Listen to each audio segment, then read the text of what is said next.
wabarakatuh. Udah kompak ya Pak nih. Sinten ingkang nampi uluk salam kula panjenengan sedaya kula dongaaken kaparingan nikmat iman. Amin. Nikmat Islam. Amin. Pikantuk rejeki ingkang turah tur barokah. Amin. Pakmu. Jamaah. Pakmu jamaah ini kene sik kiwa. Alhamdulillah. Allahumma. Amin. Ya Rabbal Alamin. Wah, seneng ya Bu ya nang kene. Seneng banget. Wah, iki penjane Pak Lurah kondur dereng menika. Pak Lurah dereng kondur. Piyayinipun ingkang pundi? Piyayinipun ingkang pundi? Oh, Pak Lurah nuwun sewu, simbah mengucapkan semoga menjalankan tugasnya selamat di jalan, selamat di kantor, melayani semua warganya yang berbeda-beda pendapat dengan rendah hati. Asmane sapa kowe nek ngerti penjane Pak Lurah? Apa Pak Lurah asmane sinten? Wahyu Widodo. Oh, sampean dadak takon kok ya. Pak Wahyu Widodo. Nah, kuwi Wahyu Widodo ki ana tegese. Ana tegese apa? Urut saka ngarep aksarane. Oh, Wahyu W. Wene wani ngadepi tantangan segala apapun saja. Ane asli dudu Wahyu Widodo. Siapa? Pawira temen. Wong sak temen-temene kene iki Pak Lurah ora tau gawe riso, ora tau korupsi. Pokoke sukses. Ane Andarbani keluarga sakinah mawaddah warahmah. Amin. Yene yakin manembah marang Gusti ora lali habluminallah habluminanas.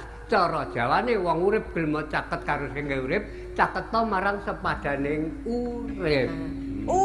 Une usaha aja nganti punah budaya Jawa sing mapan ana ing desa kene, kelurahan kene. Ki mau asmane dawa lho, Widodo. Ha iya. Wene iki pokoke iki wahyune saka Gusti tetep Lestari Widodo. ST iki sarjana teknik. Oh, ana ST-ne tok ngono. Ana ST-ne. Wah, dipotret barang. Aku tak takon. Lah piye Pakmu? Apa bedane wong motret karo kathok suwek? Iya jelas beda to ya, nek motret ki cekrek, kathok suwek ya suwek kathoke ngono. Bedane ora kuwi. Apa? Bedane wong motret karo kathok suwek. Nek peyayi motret kuwi arep motret dinjen sikik. Agek krek. Krek. Nek kathok suwek krek agek dinjen. Kaya ngene sapa? Ya kabeh sing kathok suwek kuwi. Iki sing kagungan dalem asmane sapa kowe ngerti ora? Sapa ya mau ya? Coba sapa Pak nih? Sapa ya iki mau? Sik kagungan dalem asmane Pak Supriyanto Ibu Kartiwi. Leres nggih? Nah, Pak Supriyanto. Supriyanto ki ya ana tegese. Ana to? Saka siji huruf S. Sukses segala bidang apapun saja. Usaha aja nganti punah lesturan nyatane sing do rawuh bengi iki oke. P-ne pinter lan peradah. R ramah tamah menghadapi siapapun saja dengan rendah hati, ana sing nyumbang ya ditampa, ora ya ora apa-apa. Ini insyaallah muga-muga putra sing dihajati jadilah keluarga yang sejahtera, keluarga sakinah mawaddah warahmah. Mula agamane Islam tegese Islam. Ini ingin selamat laksanakan ane amanat Muhammad. Ingin selamat laksanakan amanat Muhammad. Cocok masuk. Masuk. Oke. Isa iki Pakmu. Ayo terus. Yene yakin marang Gusti Allah. Paringe Gusti Allah eneng bersyukur muga-muga putuku sing dikajati gendang kagungan putra. Ane angudi lestari ning sedulur nyatane sedulur ngendi do rawuh kae sing kono kae. Sing ndi Pakmu? Sing ndi? Tepuk tangannya mana untuk semua kita tahu. Lah ya ngendi wasane iki apik tenan. Apik tenan ya. Apik banget. Burung rampung iki mau. N. Ning bengi iki mikir utawa. Mikir apa? Menggalih. Menggalih apa? Mbah Kanrong kae engko tak sangoni pira ya. Ngono kuwi. T. Kene takwa kepada Tuhan Yang Esa, takwa ki ana loro, maju karo mundur, tegese maju, nderek dawuhe sing Maha Kuwasa, mundur ngedohi larangane. Oh alah iki engko Mas aku mangudara lho. Ora ngandara. Piye? Nek klambiku karo mbakmu beda. Beda. Nek mbakku kuning. Good morning, selamat pagi. Apa kuwi? Baju kuning lah yang menarik hati. Kok ya ya. Kulon kali wetan ya kali. Tengah-tengah tanduri pari.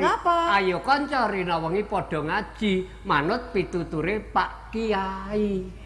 Mula ngundang ustad karo dagelan ki beda. Bedane? Ustad urusan sangu tak akan terpikirkan. Ning nek aku dagelan danane gelem lan orane pira. Ning ngono kuwi, ayo ngono kuwi ya ming manut sedulurku. Sapa? Wih, iki si Tarto ki. Tarto? Oh, sedulurmu Tarto. Lah piye? Lah sing ngundang aku iso tekan kene iki mergane Tarto. Oh, Tarto sing endi? Lah Tarto ki nek nang kene pernahe kakangku, aku nek nyeluk Tarto kakang. Nek Tarto nyeluk aku Le. Gandeng jenengku ki Kantong. Terus nek nyeluk? Gek sing nyeluk Tarto. Mbok gek mlebu kene Le tok. Lek nyeluk piye balane? Letong. Oh, letong. Ngono ta. Mah iki mah aku diparingi dhuwit Tarto. Kok apa? Lah kok apian timen to? Kowe Tarto ki nek karo aku wis balung kingsung. Jan apian tenan ya. Lah iya. Lho, le maringi 500.000 karo 100.000. Kowe milih ndi? Ayo, cetha milih sing 500.000 kok ya. Ya, sing jenenge dhuwit kok milih sing mung 100, sing 500.000.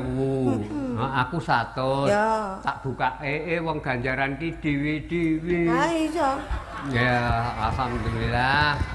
Wih, 100 tenan. Matur nuwun ya ta. Muga-muga ra luka mah kebak. Ya. Apian tenan ya Mas Tarto ki. Wah, aku 100.000 lho. Ndekku 500.000 mesti ya 500.000 tenan. Wah, iya mesti ya. Aduh, tak dongani. Bim salah bim brubuk. Aduh, aku tadi deg-degan aku.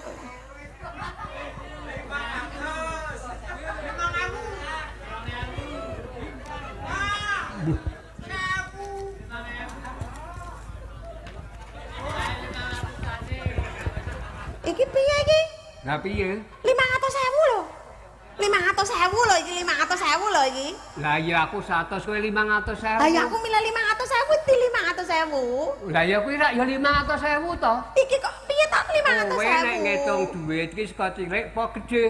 Ya saka cilik. Iki pira? 500. Iki pira? 1.000. Arak 500.000. Aku dah kali. Ora dakali, aku mah ora tak kon milih. Nek kowe seneng duit iki tenan, ora apa-apa. Kowe seneng dit 100 iki. Ayo seneng duit 100 kok ora seneng. Sing kuwi nek aku. Ya nya. Iki aku iki rasa tak pek. Oh, iki enggak aku. Ya. Kowe nek seneng duit 100 iki syaratnya gampang. Piye? Wah iso aku ki. Peken duit kuwi ning syarate kowe njukuk duit ki ora ngobahke tutupe. Gampang, iso aku, iso. Ayo nek iso ya dibuka. Ora obah tutupe. Obah ya. Ora ngobahke tutupe. Kuwi jenenge obah. Obah nek ngene iki aku ya ora iso. Uri kowe pikane. Mergane kowe kurang caket karo sing Maha Kuwasa. Carane ndonga. Ndongane piye? A'udzubillahi minasyaitonirrajim. Bismillahirrahmanirrahim. Ya Allah, kula nyuwun ridhanipun Allah Subhanahu wa taala. Mugi-mugi hajat pinuwunipun ingkang hameng kugati dipun kabulaken. Putra ingkang dipun hajati dados keluarga ingkang sakinah mawaddah warahmah. Amin. Ingkang sami rawuh mugi-mugi kaparingan nikmat sehat, amin. Kuat panjang yuswa. Muga-muga sedulur iki sing doloro ndang diparingi mari, sing durung panen kek ndang diparingi panenan sing apik ya Allah. Kula nyuwun ridhanipun. Bismillahirrahmanirrahim. Innal hamdalillah wa syukurillah la haula wala quwata illa billah amma ba'd. Ya Allah nyuwun dhuwit wonten tangan kula. Wis ning tanganku. Tenane. Ha tilekane nek Kok sepi kowe Pak. Wis ning tanganku. Tak tilikane ora percaya aku. Ha ya tilekane nek. Nah, apa aku ngobahke tutupe ora. Yukok dhuwit ning ora ngobahke tutupe. ora ngakali Mas iki tenan kok ya. Nah, aku tak takon, iki le iso pading ki lampune iki kenapa? Ya kae ana genset kae. Lah nek gensete ra ono? Ana setrume. Lah nek setrum ra ono, genset ra ono? Ana kae apa? Kae lho, sing dicelopke kae lho. Apa? Ah ya setrume iku lho sing dicelopke. Genset. Cop-copan. Arep copke nggone apa? Ora cok ngono kuwi. Lah kowe iki minta takoni sebab apa kuwi iso murup sebabe ana alur listrik. Ha iya, ana genset. Nek genset anu karo listrik ora ana ora iso murup. Ya ora iso. Nek aku iso murupke. Ora percaya. Nek kowe iki selalu ora percaya karo bojo. Ora. Oh, iki iso murup. Bismillahirrahmanirrahim. Kula nyuwun lampu menika tanpa genset tanpa diesel saged murup. Lho murup.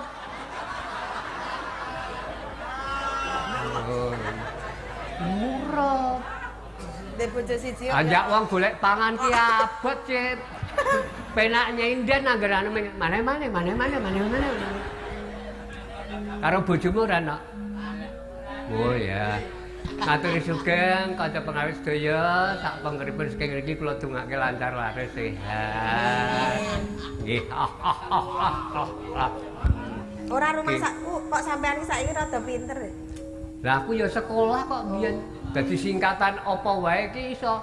Ha iya, gumun aku yan karo kowe iki Pak Niki. Ora mung gumun nek cara Banyumas ki ngarani telo gantung gandul. Nek nangka nangka. Nek letakon telo gantung loro nangka tok ya gandul-gandul nangka tok. Aku priwe sih kabare apik-apik bae lah. Nyong ya kayak kiye ngono. Iya, tetok. Nyong ya iya. Kowe iki jenengmu sapa jane? Jenengku ki Asih Lestari yo. Sapa? Asih Lestari. Nek jane ora asli ora apik nek iki. Kok iso ora apik piye to? Dilih wangsa Subali.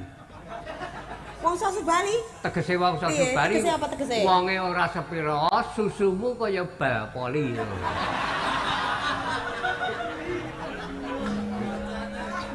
Ayo vitamin kok ya. Nuwun sewu kagem sedulur-dulur ingkang sami lenggah.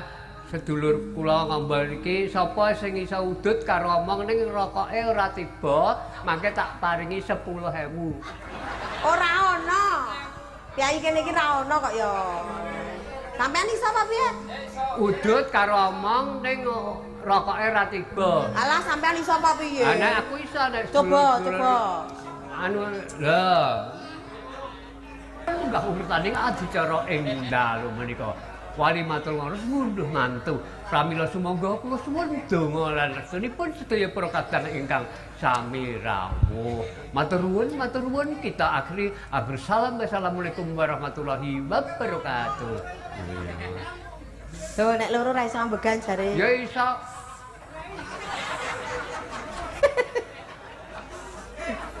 Iso. Subali. Ora ndek bojo sampean ki rumah sakku ora cepet tuwa ya. Ha ta? Lah aku ki ana tetembungan telek teles teletong kudan. Apa kuwi? Apa meneh? Akeh cah wedok kedanan. Elah, nek kaya yak-yakon. Cakep. Oh. Apa meneh gatelen apa piye? Apa? Kuwi mau kok kukur-kukur iki gatelen apa piye?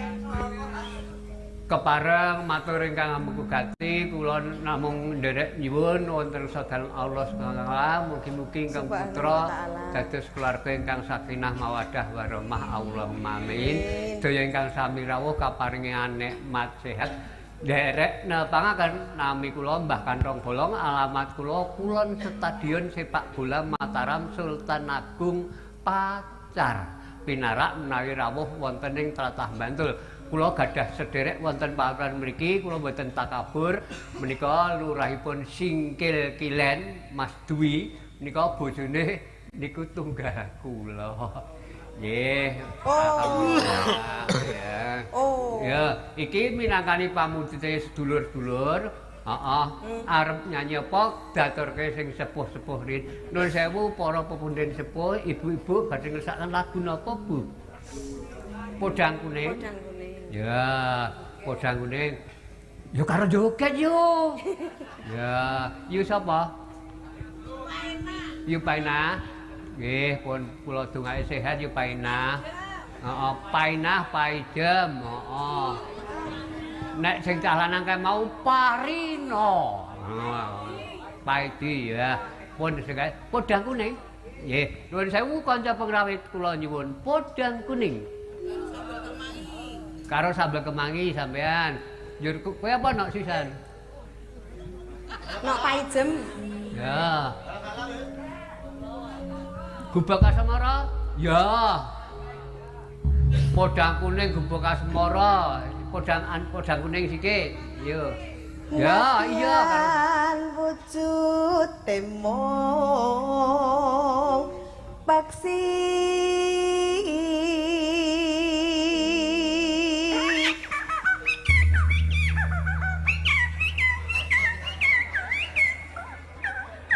kuwi manuk apa? manuk poksil. Oh. Lah aku ki kewan sing alam donya iso kabeh kok. Alah apa yo yo? Ambok kowe njaluk swara apa? Apa? Apa? Manuk-manuk apa kuwi? Kodhok. Heeh. Nek kodhok ming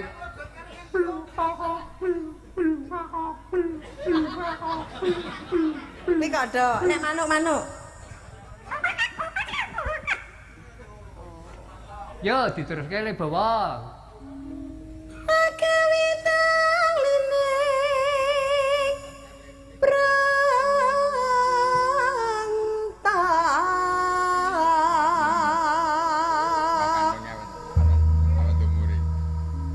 alos manis tur mraati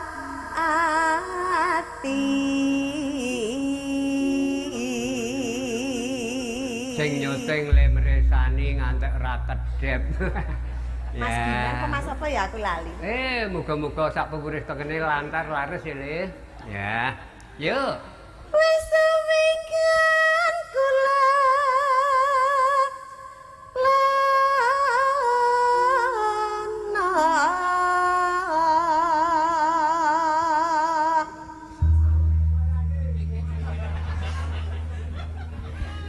golek isi podang jenar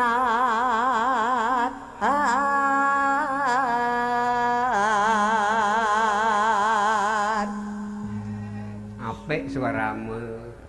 ayo apik wong ya bojomu to. Nah iya biyen kowe tak bojo ki tukane ora gelang ora kalung. Apa? Nek dhuwit emoh mung njaluk singkatan S8. Ha iya.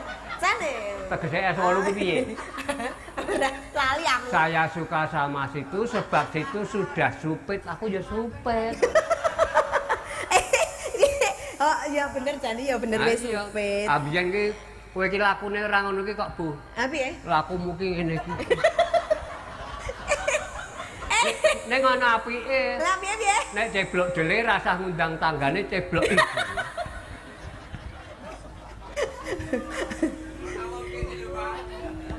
Yo. Tiba bunga hingga tiku. Wah, cengkoke gregele apik ya. Nyanding bisa dadi tombo.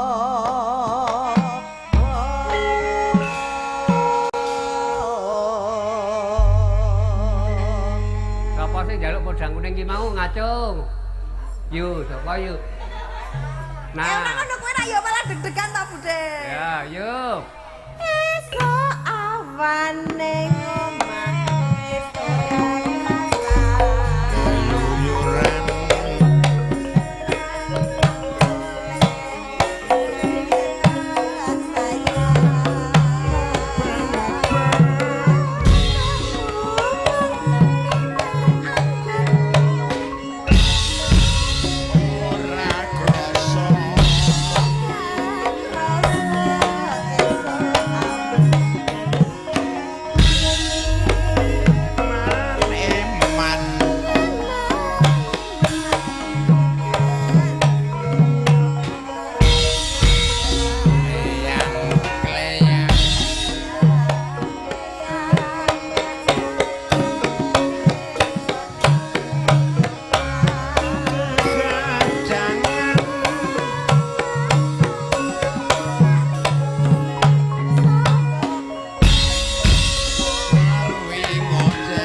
apik tenan. Wah, alhamdulillah. Le sesuk nek Bantul mampir nggon aku ya, Cah. Ya. Dikai apa? Nek nggon aku ki gaweane mung gawe lempeng. Ya lempeng. Heeh. Yuk, dilanjut, Bu.